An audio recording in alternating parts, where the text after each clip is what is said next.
Hey guys, thank you so much for stopping by the garden today. We're in Central Florida, Zone 9B. We've been getting a lot of rain lately. We have really nice clean rainwater.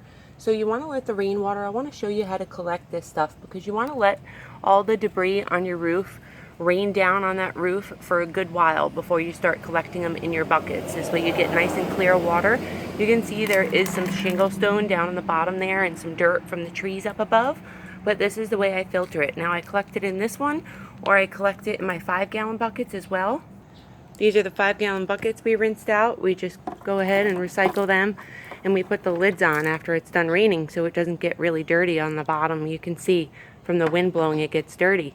But this water is really good, and this hasn't been standing. You don't want standing water for a long time. So we're going to go ahead and I want to show you how to filter it out so you can definitely save it and feed your plants with it. You don't want to be drinking this. This is not for drinking. This is just for feeding your plants with the water because my air plants really love to be soaked in some filtered water, filtered rainwater, and also some bottled water as well. But I try to use as much rainwater as I can throughout the garden, especially when I'm spraying foliage, just because it really helps to give natural nutrients and minerals to the soil and the plants that the rainwater has.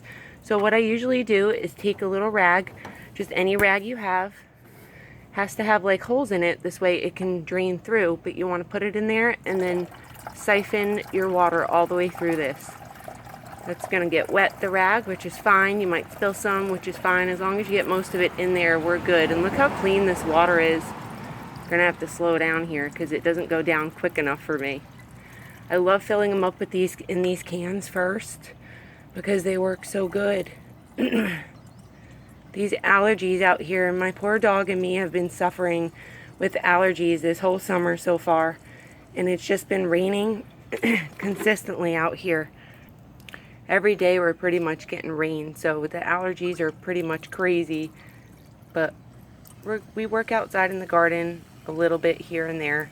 This way we can get some garden work done. I started some more seeds, and we got to feed them. We got to feed our plants. So I figured why not feed them with some nice rainwater that we got last night. And I want to show you what it looks like once it's filled up. This is what I do for all my jugs. Yeah, it's going to take time, but guess what? You're getting some nice fresh rainwater for your buckets and your plants. You want to always keep your buckets and plants filled up with water. And this is what you should come out with. It should be nice and clear. You can see there's no debris in here. It should be nice and clean. Put a cap on so we can show you what we got here, and then we can just use it. You don't have to let it sit out like you do for regular faucet water. If I was using faucet water for my plants for spraying them indoors, I definitely use faucet water. I can fill this up if I'm out of rainwater. I use rainwater for everything until I'm out, and then I use a faucet water. You can fill this jug up, let the cap stay off for a good 24 to 48 hours with faucet water in here, and all the chemicals, the bad chemicals, will float out of the top. Sometimes fluoride's in the water.